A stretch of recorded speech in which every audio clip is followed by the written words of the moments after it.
ये आज तक रेडियो है।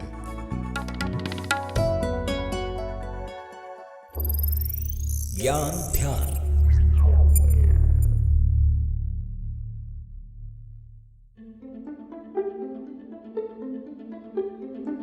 हमें हवा क्यों नहीं दिखती? ऋतिक रोशन की फिल्म कहो ना प्यार है का वो गाना तो आपको याद होगा, क्यों चलती है पवन ना तुम जानो ना हम। हालांकि साइंस ने ये बता दिया है कि हवा के चलने का सबब क्या है। साइंस कहती है कि हमारी धरती गैस के अणुओं की परतों से घिरी हुई है, जिसे वायुमंडल कहा जाता है। वायुमंडल में मौजूद बहुत सारी गैस और अणु मिलकर वायुमंडल को बनाते हैं। जबकि ये अणु स्पीड पकड़ते हैं, तब हवा का निर्माण होता है। ये हवा बेहद जरूरी है जीवन यापन के लिए, क्योंकि इसके बिना जीव जंतु, पेड़ पौधे, किसी का वजूद भी मुमकिन नहीं है। पर सवाल कुछ और है, और वो ये कि जब ये अणु होते हैं तो ये दिखते क्यों नहीं? बहुत सारे अणुओं का वेग जब बड़े बड़े झोंकों को पैदा करता है तो भी ये दिखते क्यों नहीं? तो आज के ज्ञान ध्यान में हम आपको जवाब देंगे आपके इसी सवाल का कि हवा क्यों नहीं दिखती। नमस्कार, मेरा नाम है गर्वित और आप सुन रहे हैं ज्ञान ध्यान। कोई भी चीज तब दिखाई पड़ती है जब उस पर रोशनी पड़ती है, और रोशनी उससे टकराकर हमारी आंखों तक आती है, जिससे हमें वो दिखाई देती है। आपने स्कूल में प्रकाश के परावर्तन के नियम में पढ़ा होगा। हवा का घनत्व 0.0013 ग्राम प्रति लीटर होता है। इसके हल्का होने की वजह इसके गैस अणु होते हैं। तो सवाल यह है कि दिखते क्यों नहीं? तो इसका जवाब तो ये है कि ये इतने छोटे होते हैं कि प्रकाश को आकर्षित नहीं कर पाते, जिस कारण लोग इसे देख नहीं पाते। हवा का बहना उसके अणुओं की गति पर डिपेंड करता है। जितनी तेजी से अणु गति करते हैं, हवा उतनी तेज चलती है, और जितनी कम गति करते हैं उतनी कम गति से हवा चलती है। आपको याद होगा कि बचपन में जब भी हम टेबल फैन के सामने खड़े होकर बोलते हैं तो हमारी आवाज कट कर आती है। ऐसा इसलिए क्योंकि आवाज उस हवा के झोंके के वेग से बार बार कटती है। पंखे के हर चक्कर के साथ एक नया झोंका अणुओं को नई गति देता है, जो उसे काट देते हैं। इसलिए आवाज भरभराती हुई सी लगती है। पर इसके बाद आप ये पूछेंगे कि अगर हवा नहीं दिखती तो फिर धुआं कैसे दिखने लगता है? हवा और धुएं में बेसिक फर्क क्या है, ये बता रहे हैं आज तक .in में साइंस की खबरों पर नजर रखने वाले ऋचिक मिश्रा। असल में हवा जो है वो ना अमूर्त, उसका कोई स्वरूप नहीं है।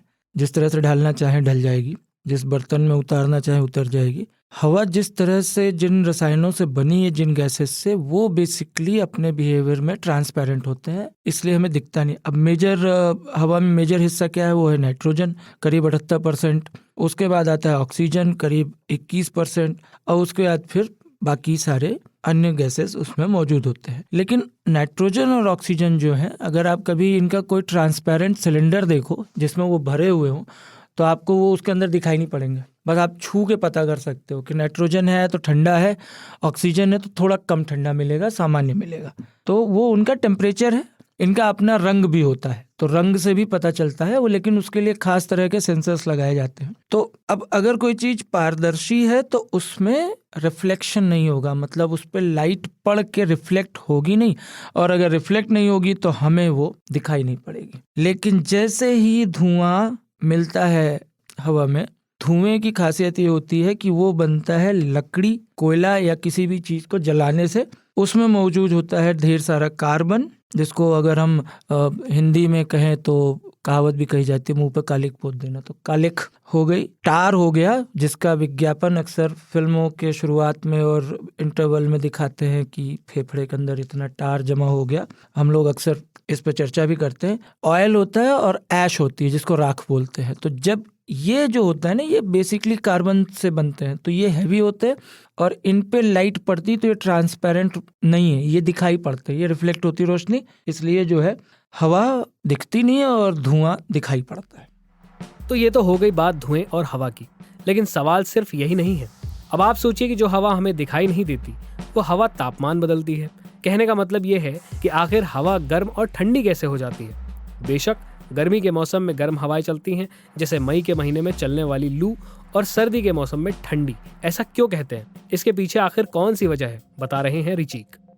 कभी आपने ऐसे महसूस किया कि आप एक कमरे में अगर 2 लोग बैठे हैं और उस कमरे का AC 16 पे चल रहा हो तो आपको नॉर्मल लग रहा है, लेकिन जैसे ही उसमें 8 लोग आ जाते हैं तो उस कमरे का टेम्परेचर जो है वो बढ़ जाता है। आपको एसी या तो फिर से एडजस्ट करना पड़ता है या आपको खिड़की दरवाजे खोलना पड़ता है कि थोड़ी और हवा आ जाए, गर्मी महसूस होने लगती है।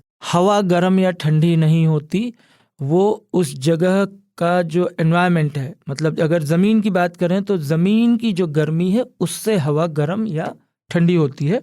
और इसमें भी बड़ा मज़ेदार मतलब ये एक तरह का कंपटीशन है ठंडी और गर्म हवा के बीच में। गर्म हवा जो है हल्की होती है, तो जैसे जैसे वो ऊपर उठती है नीचे ठंडी हवा उसको घेरती चली जाती है। इसलिए आपको कई जगहों पे, और जो हवा फैल रही होती है ना वो ठंडी होती है, तो वो आपको ठंडा महसूस करवाती है।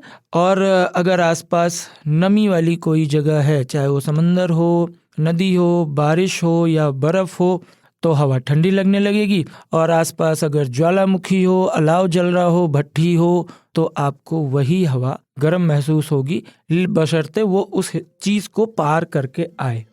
तो कुल मिलाकर बात यह तय हुई कि हवा हमें इसलिए नहीं दिखाई देती क्योंकि हवा के अणुओं के बीच जगह खाली होती है और उससे टकराकर रोशनी हमारी आंखों तक नहीं पहुंच पाती।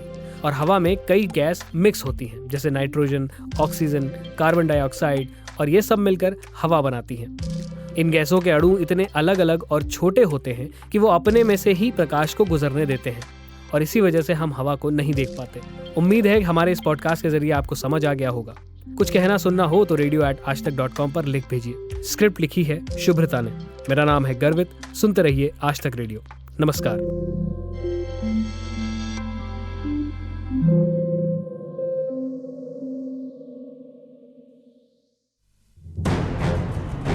युद्ध का आरंभ होना है। अन्याय के विरुद्ध न्याय की हुंकार उठेगी। दंड की सीमा का विस्तार होगा। हिरण्याक्ष, मैं वराह तुम्हारे प्राण हरने आया हूँ। यहाँ प्रायश्चित का अवसर भी मिलेगा। प्रभु, मुझसे भूल हो गई, मुझे क्षमा कर दीजिए। और सत्य असत्य की तुलना की जाएगी। तू क्षमा के लायक नहीं है दुष्ट। शंखनाद हो चुका है। देव और दानव युद्ध के मैदान में हैं, किंतु विजय किसकी होगी? युद्ध के लिए हमेशा क्या दानव ही जिम्मेदार होंगे या पहल देवताओं की भी होगी? पता चलेगा देव दानव टेल्स में। आज तक रेडियो पर जलता रहा है।